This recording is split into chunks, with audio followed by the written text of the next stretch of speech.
Hey guys, thanks for tuning back in to Genuine Questions. This episode, instead of talking about current events, we are actually going to talk about some historical events.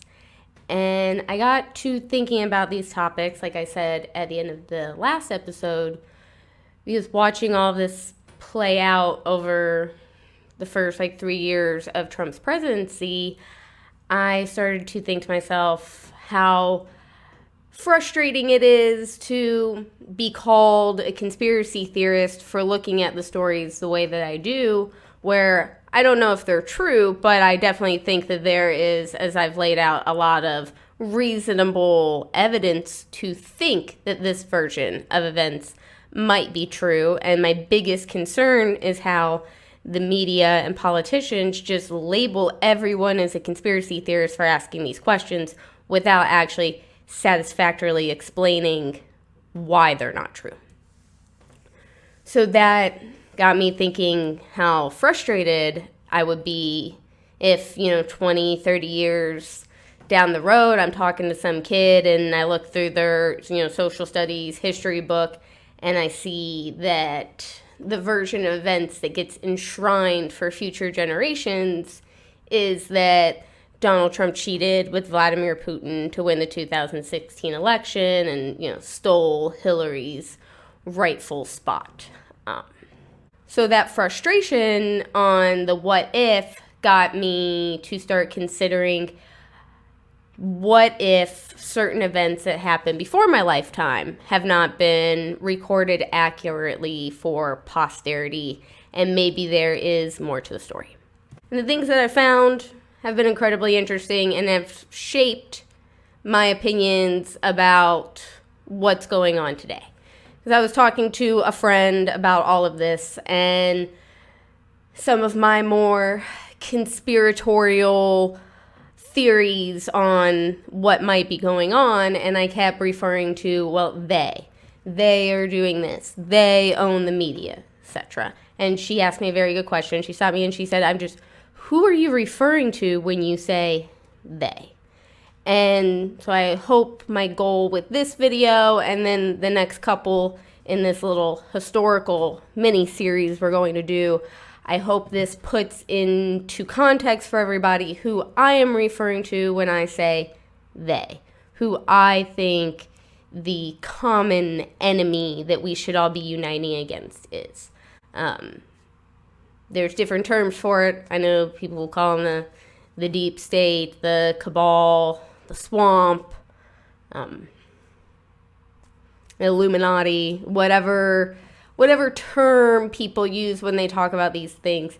This is, if you hear me say those words, this is who I am referring to. And a lot of the times it tends to just boil down to, in the most simplistic terms, career politicians. But like I said, I hope these next few videos put this into context a little bit better for everybody so we all understand what I'm talking about as we move into present day events. The first historical event that I would like to look at here with everybody is World War II. And a lot of parallels with this going on to present day. Whether you agree with them or not, the comparisons are certainly being made. So this will help show why I think some of those complaints are warranted or a valid reason to be concerned. This first video here that we're going to watch is just sort of a summary of what I think the untold story is that was going on during World War II that was managed to be hidden by history. And after we watch this, then we'll go into a few clips from this documentary where I found most of this information and get into the details of how I think this was accomplished and then covered up. In school, we are taught that the Allies defeated Nazi Germany in World War II. This is not true. The Nazis won the war because the real Nazis, the rich, played on both sides. That's what a rich businessman does. He arranges things so that he is well thought of by both sides, so then whoever wins, he wins, and his money is safe. This picture of the railway leading into Auschwitz has, since World War II, become the iconic image of the Holocaust. To us it now represents something like the gate to hell. But how differently, one wonders, would we have looked at this image all of our lives if we had always known that this railway line was an American railway line laid by the Harriman brothers on behalf of Uncle Sam. The incredible truth which the rich elite have managed to hide from the world for 70 years through their control over school books and our education system is that the Nazi war machine was actually an American business. And for the Rockefellers, DuPonts, Harrimans, Walkers and Bushes in particular, it was a highly lucrative business. What people have to try to appreciate is that Nazism in reality was simply the first time in human history that the rich had enough wealth to hire an entire country of thugs to do their dirty work. The rich people from the most diverse countries had bonded together because they all shared a common goal. So to understand how this story starts, you actually have to go back a little before World War II to the turn of the century, the American Industrial Revolution. And at the time in this country, we didn't have any monopoly laws. So there were certain captains of industry in each of their fields, the steel, oil, railroads, banks, and they all formed monopolies of their industry. And then they banded together, it's like a little cabal, club, whatever you want to call it, where similar to the way big tech works in the present day, where you have a few companies, they all collude with each other, and they engage in price fixing because they can ignore these market forces. They don't have any competition. And so when World War I hits, they start making buku bucks. Because there's no other game in town, the government has to spend their military defense money with these companies. And they have to borrow from these banks, who then can charge them whatever interest rates they want. They're making money hand over fist. The World War I ends. They're not making any money anymore. It creates quite the conundrum. What do we do? So that is what is going to be explained here in this next clip that we'll watch, and they'll get into a little more details about who specifically some of these people are that have this financial motive that war is good for business. I'm sure Americans in particular will be amused to learn that Edward Henry Harriman was actually a real historical figure. This man was one of America's first industrial giants. He was the 19th century railroad king. It was a monopoly which wouldn't be allowed today, and it helped in turn to create the Rockefeller oil monopoly. These were the first people in human history, we mustn't forget, whose businesses were worth more than most countries. So, being greedy, they used this power to engage in price fixing. Naturally, they formed a cartel. Their attitude was that they could charge whatever they liked for steel and oil and transporting goods on the railways. They knew that all American business was dependent on them, and they'd made sure there was no competition. So they could ignore market forces and charge pretty much whatever they liked. 5 years after E.H. Harriman died and handed on the business to his sons, W. Averill Harriman and E. Rowland Harriman, this new breed of Western business moguls faced their first really big test with the coming of World War I. Once again, we must never forget that this was the first time in human history that a truly global conflict had been fought. It was sure to have long-lasting international repercussions, and many observers at the time had their doubts as to whether Western industrial capitalism, which was still in its infancy, could cope with the demands of war production. But actually, Western capitalism emerged from World War I in a far stronger state than it was in at the beginning. The First World War taught the new class of international bankers and industrialists a very simple lesson. War is good for business. Take, for instance, Remington. We tend to associate their name with typewriters, but actually they made most of the rifles and handguns used during the Great War. and made a colossal fortune in the process. The banks, in their turn, lapped this up because it meant that defence contractors were having no trouble repaying the huge loans they had outstanding, and, best of all, the world's richest nations had had to borrow huge sums from the merchant bankers in the first place to finance the war, the Americans and the British just as much as the Germans. And they would now be repaying these loans to the banks for decades to come at a steep rate of interest. Supposing you were in business during that war and the contract you had with the government to supply the troops with tin hats or boots or uniforms or gunpowder was netting you millions every year in profit. And then one day the war ended and your money stopped completely. What do you think your attitude to war might be? That war was good for business was not the only lesson the ruling classes learned during this period.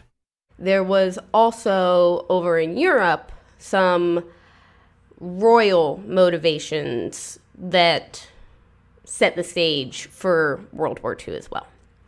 And it was over in Russia. Lenin did inspire the Russian Revolution, where he got all the working class to band together, and they brutally murdered the Russian royal family.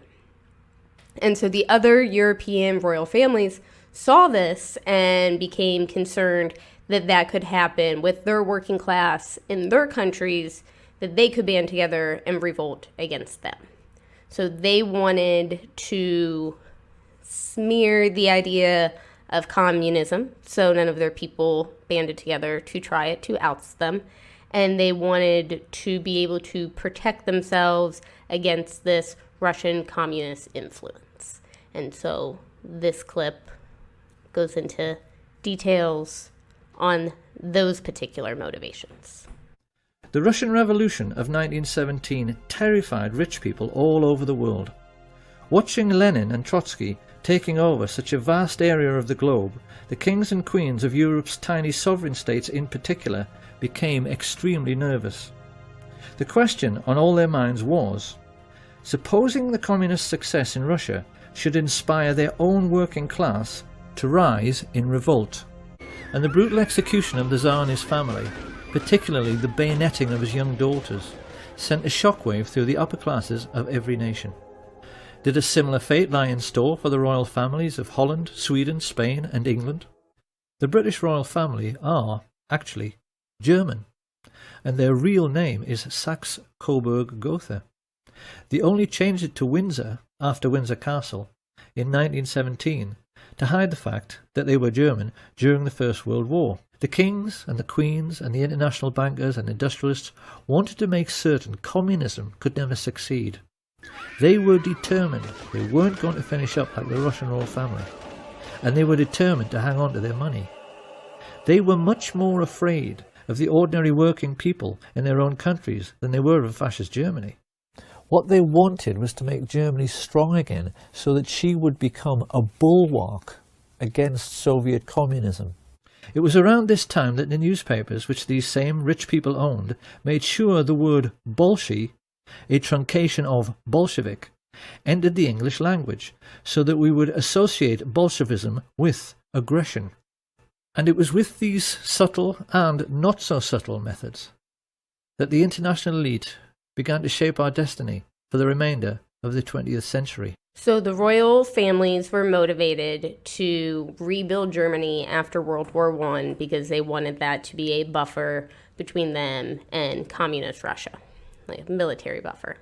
And then obviously the U.S. businessmen had the greedy financial motives for wanting to have another war and be able to use slave labor to produce their goods and services so they could make even more profits for themselves.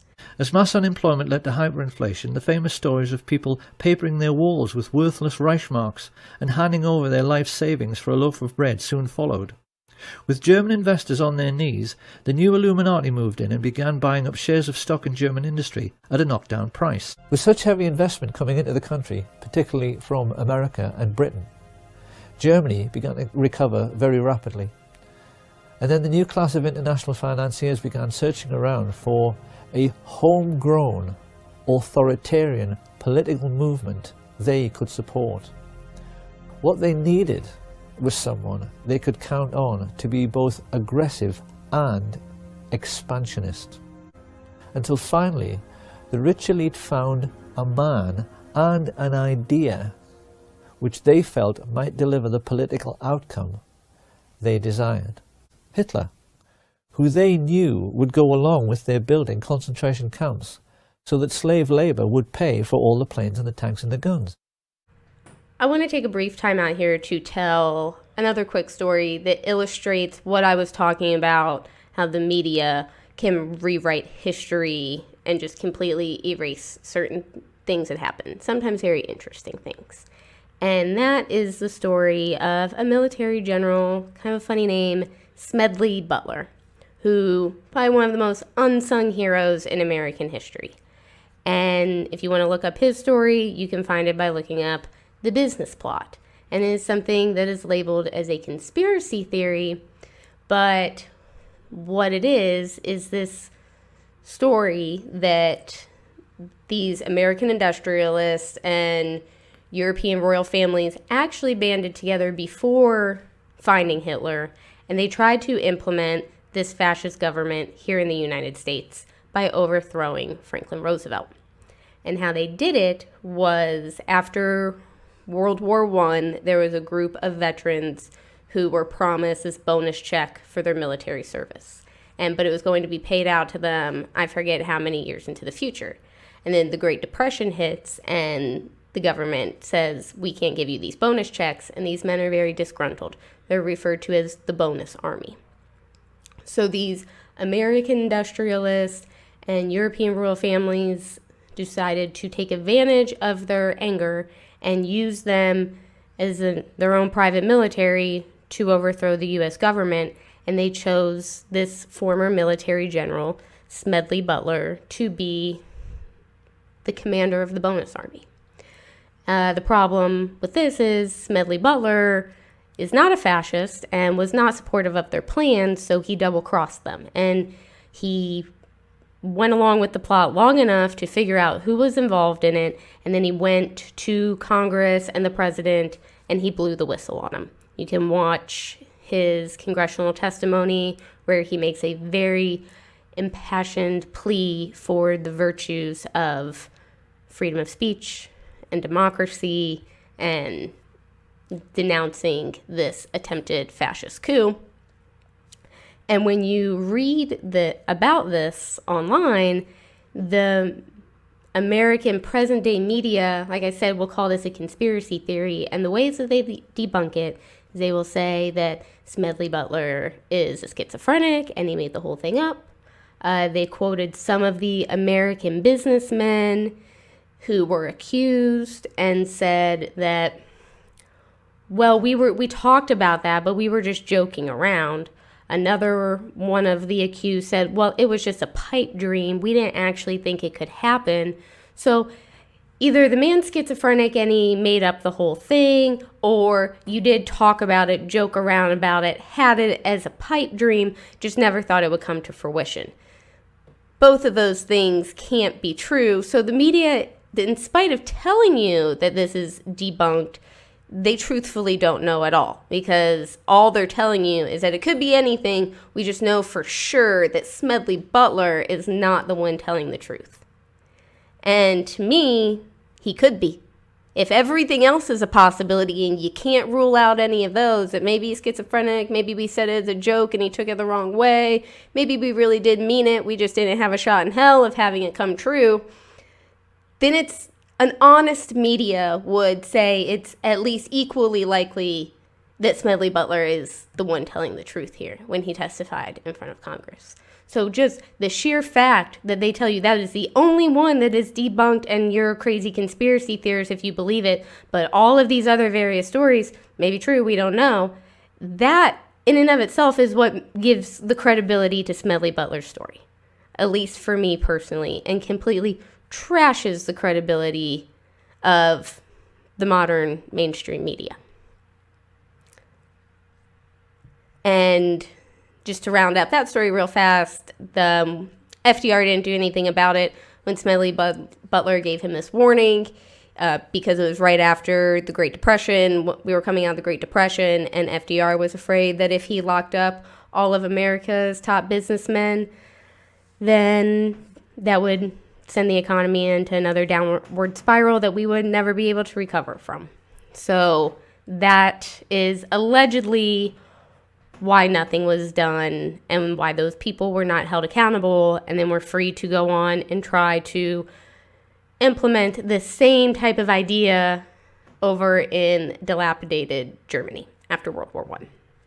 So this next clip outlines the connections between the Nazi Party and some predominant American businessmen and families whose names still resonate as being important figures in the American political landscape today. This is how they were supporting and helping Hitler's Nazi Party behind the scenes and have never really been called out by history or been held accountable for their involvement. If you want to construct a network of new roads and new steelworks and new factories, you need one thing: money. You need investment. And the investment didn't come from Hitler. It came from Brown Brothers Harriman and their business associate, Fritz Thyssen. It came from Hjalmar Schacht and his best friend, Sir Montague Collett Norman. It came from men like Axel Wenner-Gren, the Swedish multimillionaire arms manufacturer, and Charles Beddoes, the French business mogul. These people were all in the same bed with their Nazi friends, the Duke and Duchess of Windsor, the Dulles brothers, Prescott Sheldon Bush, and George Herbert Walker, with whom they'd created the Union Bank for laundering Nazi money. You can only build autobahns with one thing: capital investment. And that investment came mainly from America. The reality of the situation prevailing at that time can be very easily understood simply by looking at the cover of Fritz Thyssen's book, I Paid Hitler, on which he is depicted as a puppet master controlling Hitler's strings. Thyssen was a billionaire industrialist. He was the man who built the Bismarck. His company, United Steelworks, made 3/4 of all Germany's steel, and he joined together with Prescott Bush and George Herbert Walker to financially assist the Nazi Party. Together they recruited head of the German central bank Hjalmar Schacht to the fascist cause, and then combined with other leading industrialists to sign the letter which convinced Hindenburg to appoint Hitler as Chancellor on the 20th of February 1933. Had anyone inquired around this time about the postal address of the Nazi Party, they could legitimately have been told that it was 39 Broadway, Manhattan, New York, because this was where Averell Harriman, Prescott Bush and George Herbert Walker kept their office. But most shocking of all is the truth of what really happened in the little Polish town of Oświęcim. This sleepy little hamlet just happened to be in an extremely mineral-rich region, particularly for coal, which Western industrialists had wanted to get their hands on for years. With the coming of the Hitler regime and the invasion of Poland, the fascist financiers had the bright idea of turning this conquered region into an investor's paradise by building a Nazi concentration camp near the town and utilising the slave labour available to drastically reduce their own production costs. Few people are aware of the gigantic scale of the Nazi concentration camp network, and are blissfully unaware that the real purpose behind their construction was to make a profit for the rich. Walker was used to organising slave labour, so while his business associate, Averell Harriman, was paying for Hitler's 500,000 SS troops and supplying them all with brand new Thompson submachine guns, because he did, Walker took over the management of this new Polish concentration camp. And when his Nazi friends started complaining that they couldn't pronounce the name Oświęcim any better than I can, they all got together and decided they had better Germanize the name into something which sat more comfortably on Nazi tongues. It was in this way that the world first heard of Auschwitz. Because the truth about Auschwitz and the entire Nazi war machine is that they were essentially no different to McDonald's. They were American business enterprises abroad, businesses which the richest European families invested in, and businesses which, because of slave labour, made obscene profits, which Prescott Sheldon Bush took and placed in a blind trust, which later financed a Bush political dynasty which produced 2 presidents of the United States, his son, George Herbert Walker Bush, and his grandson, George Walker Bush. So I'll have more to say on the Bush family and their connections to all of this when we get into the next episode. For now, we're going to move on and watch a clip that goes into the Nazi connections to some American businesses that are still operating very successfully today, that before I watched this documentary, I had no idea that they were so intimately involved in aiding the Nazi war effort as well. Typical of this American spirit of enterprise was Sosthenes Ben, the president of AT&T. He gave the Nazis the most high-tech, state-of-the-art telecommunications system in the world at that time, so that Hitler could rule the European mainland with the maximum efficiency. For their part, Coca-Cola's contribution to the war effort was to sell billions of soft drinks to the thirsty Nazis, while they were strafing and bombing Allied soldiers. In the desert, where refrigerators tend to be scarce, there were even stories of Messerschmitt pilots wrapping wet towels around bottles of Coke, tying them to their aircraft, then flying up to altitude, where the cold and the wind chill turned the wet towel into a solid block of ice.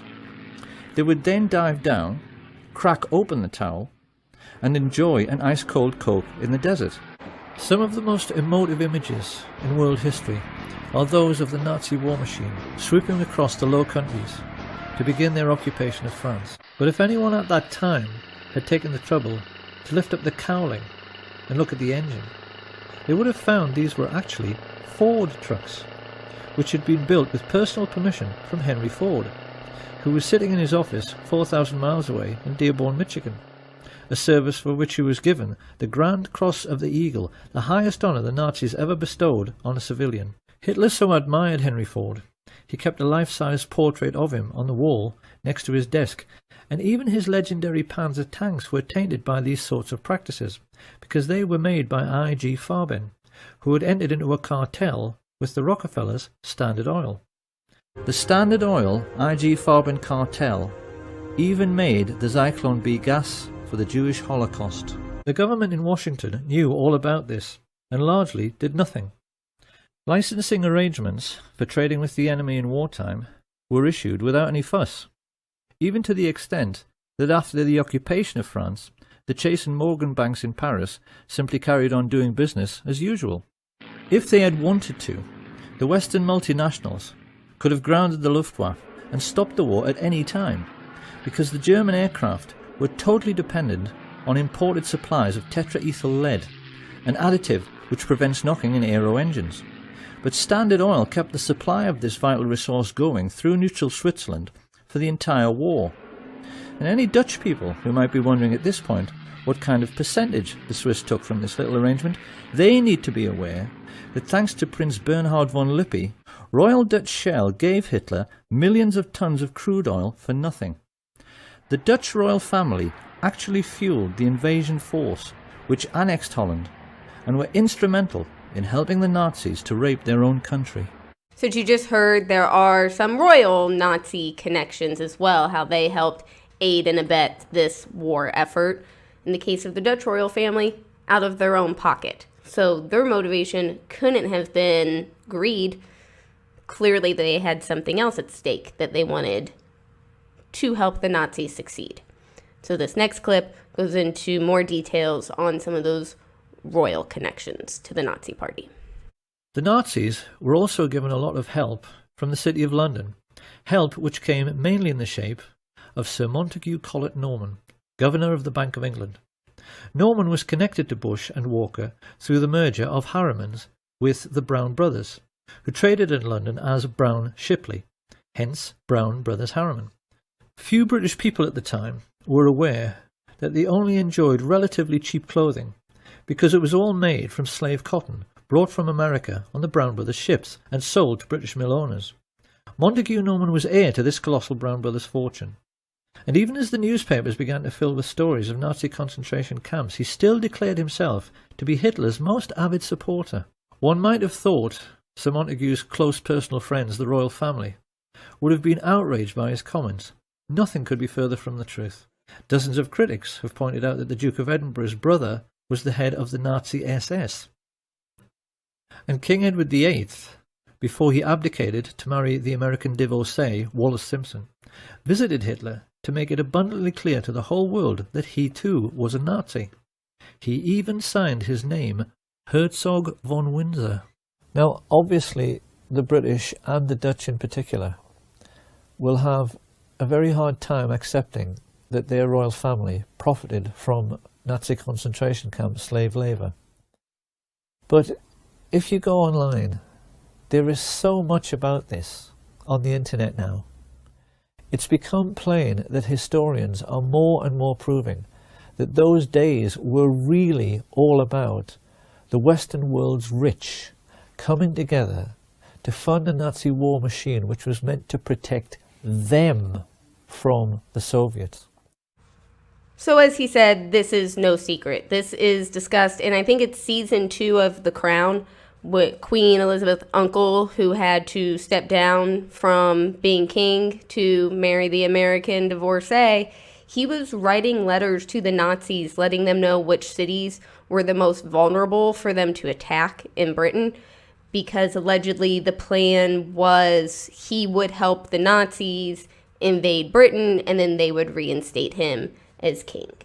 So to me, that is shocking that the Marburg files, these connections to American companies, American politicians, the grandfather of a president of the United States, the father of another president of the United States, they are all have these deep connections to the rise of Hitler and perpetuating the Nazi Party, and that was ignored throughout my entire time in the American public school system. But it is not just the public school system that ignores this. As we will hear in this next clip, these connections and assistance is routinely ignored by the mainstream media as well. One might just as well ask why the Times in London was writing favourable stories about the Nazi concentration camps throughout the 1930s, and why Lord Rothermere was still referring to Hitler as a great gentleman as late as 1940. Because the truth is that the press knew exactly what was going on in the concentration camps all through the war. They never said a word about it, because they knew who was making money from the slave labour. The last clip that I want to show you on this topic is about the aftermath of World War II and what is known as Operation Paperclip, which is not a conspiracy theory. It is true. After World War II, none of these American businesses or politicians were held accountable for their contributions to the Nazi war effort. And they were actually able to bring the leading Nazi officials over from Germany and give them jobs here within the United States government. A notable example of that would be Wernher von Braun coming over and leading NASA.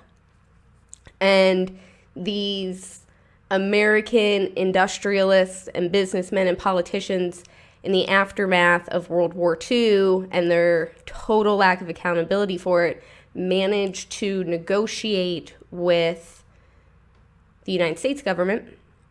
I believe it's Harry Truman was the president, and they were able to form the CIA.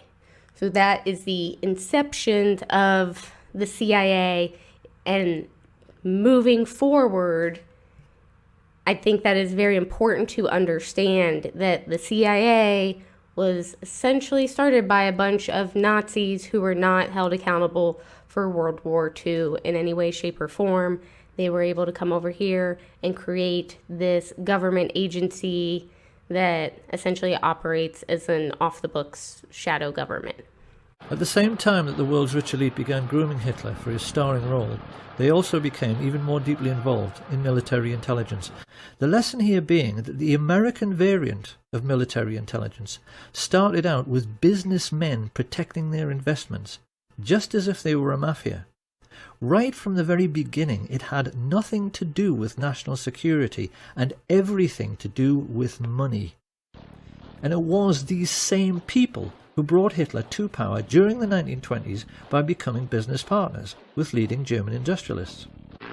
The CIA became the world's primary import-export of narcotics, and used the colossal profits to fuel wars around the world, thereby enabling their friends in the military-industrial complex to sell yet more weapons. Under the disguise of liberal democracy, these men, who had financed Hitler, became the enemies of liberty and democracy on a planet-wide basis. And as if to underline their Nazi credentials, they also hired all of the former German Nazi intelligence officers, like Reinhard Gehlen, who were out of a job at the end of the war, and brought them into the fold at the beginning of the Cold War, even though they were perfectly well aware that these men had committed genocide and should have been prosecuted as war criminals. Because these were the people who put together the notorious Operation Paperclip, which rounded up all of the Nazi rocket scientists, like Werner von Braun, and put them to work for their new American Nazi owners to give them, for the first time in human history, ICBMs with nuclear warheads. They became the first men ever to have the power to destroy the whole world at the touch of a button. So that wraps up the World War II history lesson and hopefully explains why I think that we should all be very skeptical of pretty much any information that we do hear out of the CIA, considering the origins of the CIA are the shadow government that the Nazis, who were held unaccountable for World War II, created. And when former CIA officials get fired and then they go on mainstream news networks like MSNBC, they have a history of lying to us with, were there weapons of mass destruction, were there not, the Russiagate, the Iran-Contra, and as we will talk about in the next episode, the JFK assassination. All of these things have the CIA's fingerprints all over it, and then we are left to take the CIA's word for what happened and trust them as our experts, when most of the time, when you actually look at the real evidence and the facts of these stories, the CIA is the number one suspect. So be sure to tune in for that next episode of Genuine Questions, where we ask about the mother of all conspiracy theories, the JFK assassination.